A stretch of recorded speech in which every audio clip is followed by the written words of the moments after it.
बिस्मिल्लाहिर्रहमानिर्रहीम।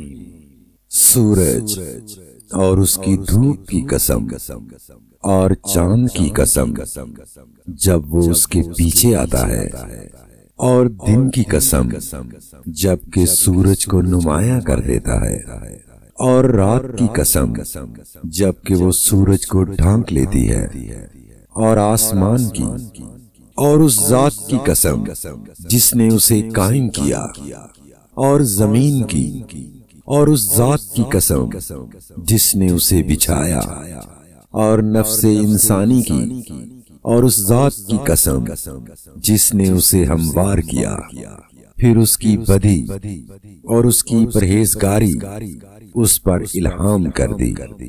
यकीनन फलाह पा गया वो जिसने नफ्स का तज़किया किया, और नामुराद हुआ वो जिसने उसको दबा दिया।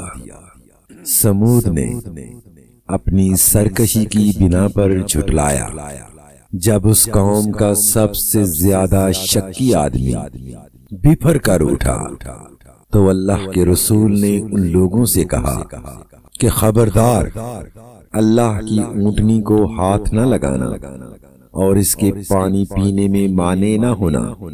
मगर उन्होंने उसकी बात को झूठा करार दिया और ऊंटनी को मार डाला। आखिरकार उनके गुनाह की पादाश में उनके रब ने उन पर ऐसी आफत तोड़ी कि एक साथ सबको पैबंदे खाक कर दिया, और उसे अपने फेल के किसी बुरे नतीजे का कोई खौफ नहीं है।